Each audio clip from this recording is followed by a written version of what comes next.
AI will usher in a faster bridging of the digital divide. This is really promoting sustainability as well. Mas sustain mo ang negosyo mo kasi yung cost mo dito is way lower compared to not using AI.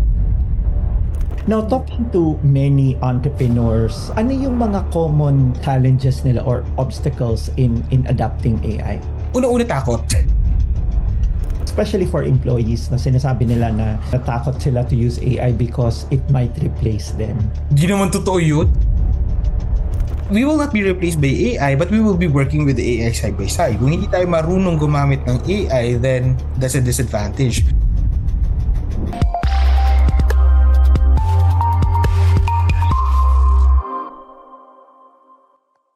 Hi everyone, this is Jerry Ilao, co-founder of Olern and Tarki, and welcome sa ating Olern Insights, where we distill business strategies and tech into bite-sized learning. I'm here with Mr. Ken Lerona, founder and president of Cornelius Magnate Engagement and Consulting.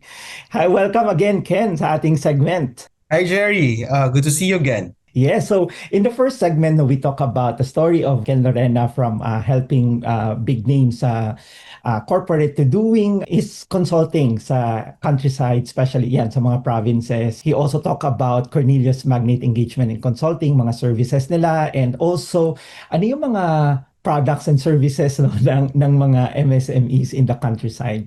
And of course, about AI. So in this segment, we'll talk about AI for SMEs, how AI can help SMEs address yung mga different challenges, ano yung mga industry, and also mga common challenges ng adoption for AI. So, Ken, to continue our conversation, so alam natin na AI is everywhere. Parang lahat na lang AI, no? But for SMEs, how can AI help Filipino SMEs address yung mga challenges like, for example, labor shortage or mga rising costs and also competition? Sure. Malaki matutulong ng AI, especially to emerging businesses in the countryside. No? Because to me, really, technology is the great equalizer. Starting with the internet, no, you see a lot of improvements have happened because of the access to internet ng ating mga kababayan in the countryside, no?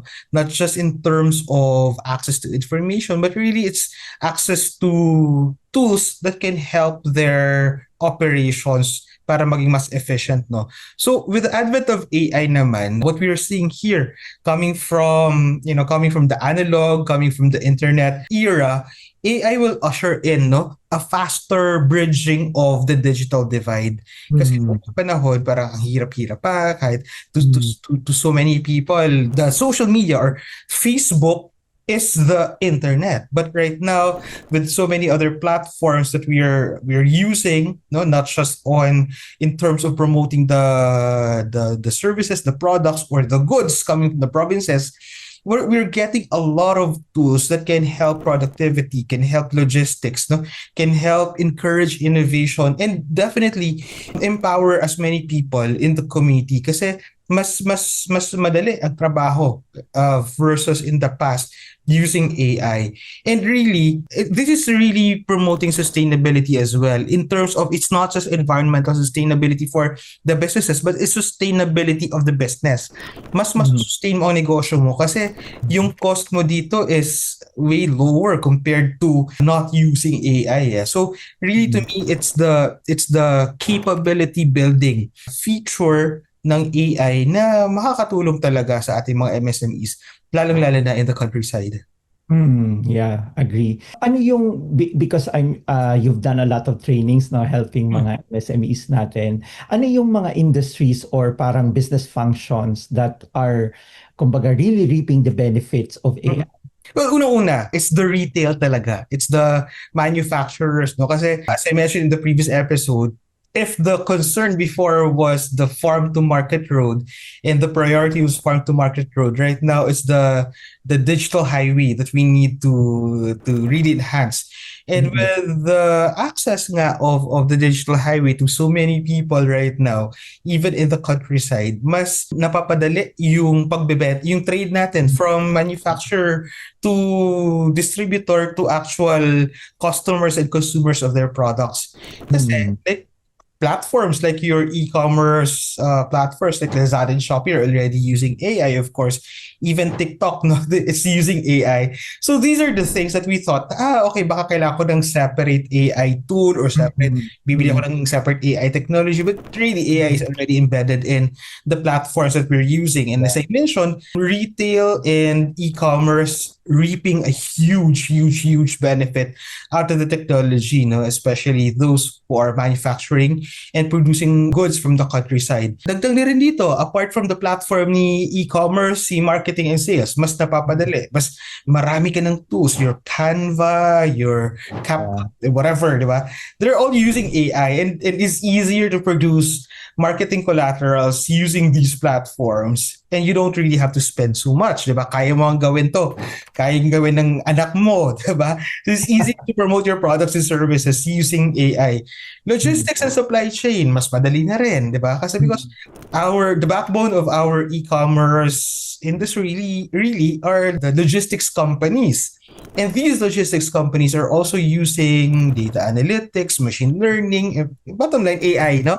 To mm, make their services more efficient. Mas napapadali. Dati parang maghihintay ka ng ilang linggo para makuha mo yung mga in-order mo from the e-commerce mm, platforms. Ako nagugulat ako. I live in Iloilo. And then just a few days after ordering, nandiyan na yung mga in-order ko. It's just like I'm getting my stuff delivered from Pasig to Taguig, di ba? Or something like that. And apart from that, also there are tools that can help our manufacturers, even our mm, healthcare providers down in the provinces because of the mm. improvement and access to artificial intelligence. Mm.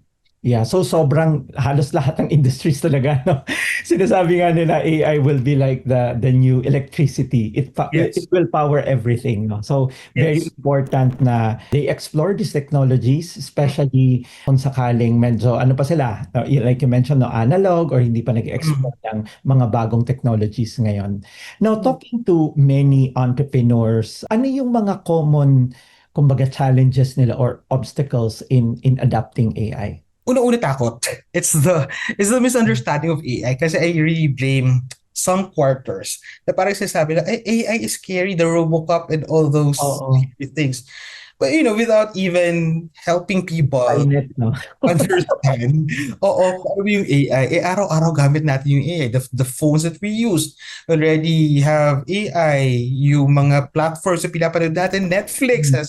is Yeah. using AI. And hindi naman robot na parang robot na naglalakad, gumagano ko yung AI, diba? But that's one of the things to me that hinder the supposed to be faster adoption of AI. It's the fear because of misunderstanding of AI. No, Mm, another issue could be farther in the countryside is the access to the internet. Of course, we know na mas mura na, mas mabilis yung data, but to some pa rin, hindi pa rin accessible, no? Yung mga things that we enjoy back in the urban centers, no, faster internet or better connection, mga ganyan, 'di ba? And I've worked with so many MSMEs that are based in the boondocks or based in the islands, no? And they have amazing products. They have good quality products. It's just that they don't have good access to the internet. Kaya hindi nila nabebenta extensively yung mga produkto nila. I was even told, no, our Department of Trade and Industry has a DTI Negosyo Center. And each town has a Negosyo Center. And these centers assist our MSMEs. No? And one of the services is they assist them on their digital marketing, no, or selling their products online. Minsan, may mga producers, no, who are really not that knowledgeable in using technology. Tinutulungan na lang nila.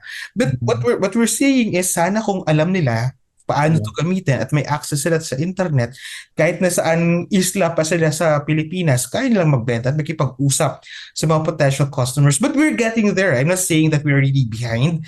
Mm, This is just one of the struggles, but I see a lot of improvement actually down in Visayas and Mindanao. We're in not just our government, but also the private telco companies na providing really better services to our people. Kasi nga, ito, to me, if we give access to as many people to the digital highway, mas lalo, mm. lalo pa tayo magiging mas productive. Yeah, agree. Yung na-mention mo na parang fear of AI or not knowledgeable about AI, I think that's also consistent of what we are seeing here, no? When we talk to Mm-mm. entrepreneurs, tinatanong namin sila, oh, what's preventing you from implementing AI? Sabi nila, Mm-mm. kumbaga knowledge, Yes. know Oo. how to do it, etc. That's why very important, I think, na yung education drive in terms of helping SMEs no implement AI. I think very important 'yon para matanggal yung fear and mas maging kampante sila to really explore how AI can help their business. That's Yung right. sadang Ken, no, parang common that we are kumbaga hearing is especially for employees na sinasabi nila na natakot sila to use AI because it might replace them. What Mm. do you say about that? Di naman totoo yun. I mean, ang sinasabi ko diyan palagi is continue to learn and upskill, no? So that hindi naman kaya ng AI. Maraming gawain tayong mga tao, hindi naman kaya ng AI. And really, if we elevate, no, we further elevate our knowledge and our skills kasi hindi na tayo magiging rote o mechanical yung maging trabaho natin. Mas kailangan na yung creative thinking, critical thinking, communication para mas malinang natin yung capability natin. Kasi we will not be replaced by AI, but we will be working with AI side by side. Kung hindi tayo marunong gumamit ng AI, then that's a disadvantage. Kung mawawala ang humanity sa atin, hindi tayo critical thinker, hindi tayo creative thinker, hindi naman gagana na maayos ang AI kasi garbage in, garbage out nga. So may recommendation talaga for those who still fear that AI will replace you, well, baka nga totoo na i-replace ka ng AI kung hindi ka mag-adapt. So the way to avoid to avoid that situation, edi mag-upskill tayo, mag-reskill, mag-retool, no? At pag-aralan pa natin kung paano natin paggamit yung AI na mas makabuluhan, no? Dapat hindi tayo natatakot. And para hindi tayo matakot is dapat unawain natin, intindihin natin na itong AI na to. It's just a program. It's just a set of logic and statistics, diba? And it's designed to make our lives easier and better. So wala tayo dapat katakutan dito. Yeah, fully agree. Siguro for those na no, para mas ma-imagine nila, can you share a success story of an SME na kumbaga they really saw the ROI, no, or kumbaga benefited from using AI? Mm-mm. I'm trying to research kung ano yung specific na MSME, but really to me, I would like to talk about certain sectors instead of specific companies, no? Kasi like for example, in the e-commerce space, marami tayong mga sellers in say for example your Lazada and Shopee platforms or even in TikTok, 'di ba? These platforms are already using AI. Hindi siya separate na kailangan mong mag-tinker, na kailangan maging programmer ka or kailangan mong gamay na gamay yung lengguwahe ng backend ng AI for you to be able to use AI. Hindi na siya ganun eh. In fact, we have tools na no programming required, no coding required, no? So, hindi mo kailangan maging computer geek para makagamit ng AI. Now, going back to the question, alin na ba dito ang mga kumpanyang nag-e-enjoy ng ROI sa paggamit ng AI? To me, those who are using TikTok shops, di ba, or using platforms like Lazada and Shopee. Also, the businesses who are using Canva, who are using ChatGPT, who are using CapCut, or even itong mga platforms natin like MailChimp for their mailers, for optimizing their campaigns. Ito yung mga kumpanya na nagre-reap na ng ROI.